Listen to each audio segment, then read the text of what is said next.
When I got signed, I was signed to 300 ENT, and I was signed to QC Records. Right.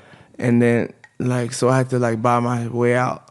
So I ain't never had no hit, so it's hard to get a lot of money from a label when you have no streams. So I had to pay QC $500,000, and I had to give 300,000. Plus I had to get paid myself. So you can imagine, I had a big deal signing my first deal. So you get the deal from Interscope, and out of that money, you had to pay off QC and 300. And I had to get paid. And you had to still take some money home for yourself. Yeah, because at the time, I was signed with QC, and I asked P to, do my thing. And he's like, I need 500,000. And at the time, I didn't have $5,000. Right. Let alone 500. No, so I went to my phone, and I called everybody from every label that I had on my phone. Right. And thank God I found one person, Manny Smith. Shout out to Manny. He's like, yo, come to the office. And then shit. It's history. God did the rest. Shout out to, QC. Shout out to QC, yeah, they for sure. let you buy yourself out at least. Yeah, for sure. And they believed in me when I first jumped off the gate. You know what I'm saying? For sure. A lot of people kind of would equate you to be like the fourth unofficial Migo early on in your career, because you were on so many of those early records, Yeah.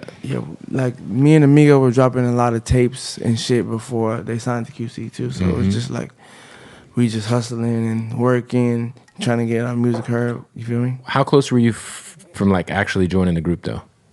No, Never happened. No. Talk about losing someone like Takeoff, man. Takeoff was obviously a great guy. He was one of the nicest dudes you could ever meet in the music game. You've known him for a long time. That had to be a big loss for you. Yeah, it's my brother, like my best friend, like my twin, everything. So it really fucked me up. I really never lost nobody like that close.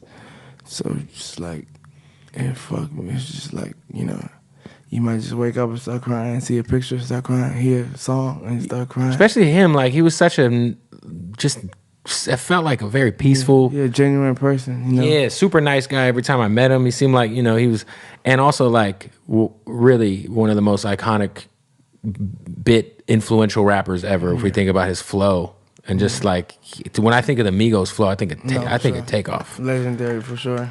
Yeah, it's crazy, man. For you, was that a wake-up call to kind of because you never know when you're going to lose somebody these days, especially in the music game, you know what I mean?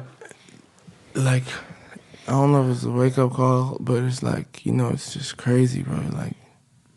It just fucked me up, you don't know how to respond to something. You don't know, you don't know. I don't know. Does it make you move a little bit differently in terms of how you're moving around? And you've had situations where you've had some serious shit that could have went left. We could have lost you. You know what I mean? That we all know about. But when something like that happens, do you kind of reassess how you're moving, who's around, what you're into? Usually, see me I don't be with people. I just be by myself. A motherfucker won't even know where I'm at because I'm not with nobody. But it's always dangerous doing anything in the rap industry, being a rapper. You got all this shit. For sure. Whatever. Especially you moving around all that jewelry. Can you take me back? Do you remember when you first met Takeoff and Amigos? Because you guys literally came into the game together. You will forever be synonymous with each other's careers. Yeah, I think it was around the time I had did a song with Cash Out from Atlanta, and then I was on the way to a show. I ain't really had no shows, but I was on the way to somebody else's show to go watch a performance. And they were the whole car ride. One of my homies, Pee Wee, he was playing